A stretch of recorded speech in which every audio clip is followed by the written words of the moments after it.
১৩ থেকে ১৯ বছর। এই বয়সটায় আবেগ, কৌতূহল আর নিজের পরিচয় গঠনের সময়। কিন্তু এই বয়সে মোবাইল ফোন যদি জীবনের কেন্দ্রে চলে আসে, তখন কি হয়? আজ আমরা জানবো টিনেজারদের মোবাইল আসক্তির কারণ, এর ভয়াবহ প্রভাব আর একজন অভিভাবক হিসেবে আমাদের করণীয়। আজকের ডিজিটাল যুগে মোবাইল ফোন কেবল যোগাযোগের মাধ্যম নয়, বরং বিনোদন, বন্ধুদের সঙ্গে কানেকশন, গেম, সোশ্যাল মিডিয়া সবকিছুই এটাতে। গবেষণা বলছে ডোপামিন রিওয়ার্ড সিস্টেম, যেটা আমাদের মস্তিষ্কে আনন্দ তৈরি করে, এটা সবচেয়ে বেশি অ্যাক্টিভ হয় টিনেজে।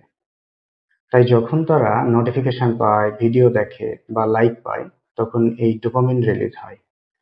এর ফলে তারা বারবার মোবাইলের দিকে আকর্ষণ অনুভব করে। মূল কারণগুলো হলো একাকিত্ব ও মানসিক চাপ থেকে মুক্তি, বন্ধুদের মাঝে জনপ্রিয় থাকার চাপ, সোশ্যাল মিডিয়ার ফোমো বা fear of missing out, gaming addiction, বিশেষ করে অনলাইনে মাল্টিপ্লেয়ার যে গেমগুলো আছে, এর সাথে লেখাপড়ার চাপ থেকে সাময়িক পালিয়ে যাওয়া। আসুন জানি মোবাইলের অতিরিক্ত ব্যবহারের ফল বেশ মারাত্মক।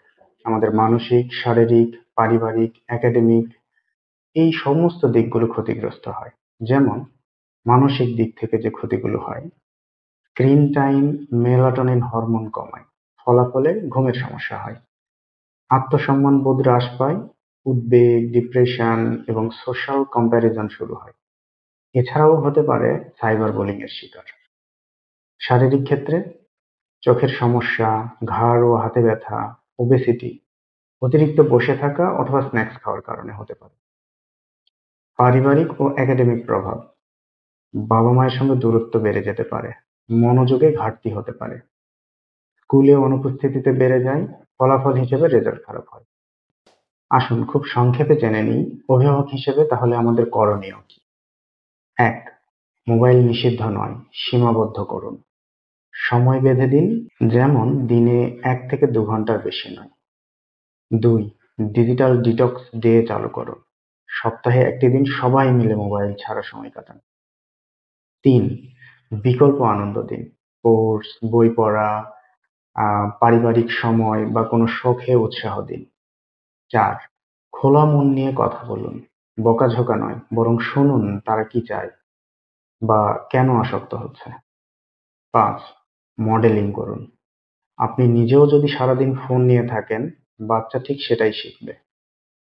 যুক্তরাষ্ট্রের কাইজার ফ্যামিলি ফাউন্ডেশনের একটা গবেষণা অনুযায়ী একজন টিনেজার স্কুলের সময়টুকু বাদ দিয়ে দিনে ৭ ঘন্টার বেশি সময় স্ক্রিনে কাটায়। এটা শুধু তাদের নয়, আমাদের আগামী প্রজন্মের ভবিষ্যৎকেও প্রশ্নের মুখে ফেলে দেয়। শিশুরা তাদের কান দিয়ে নয়, চোখ দিয়ে শেখে। তাই আমরা যেমন আচরণ করব, তারা সেটাই অনুসরণ করবে। মোবাইলকে শত্রু নয়, বরং নিয়ন্ত্রিত বন্ধু বানান। সচেতন প্যারেন্টিং হোক টিনেজারদের সুস্থ জীবনের চাবিকাঠি। আপনার আশেপাশে আরো অনেককে সচেতন করতে আপনি চাইলে ভিডিওটি শেয়ার করতে ও চ্যানেলটি সাবস্ক্রাইব করতে পারেন। দেখা হবে অন্য কোনো মানসিক স্বাস্থ্য সচেতনতার বিষয় নিয়ে। সুস্থ থাকুন, সচেতন থাকুন, মনের যত্ন নিন।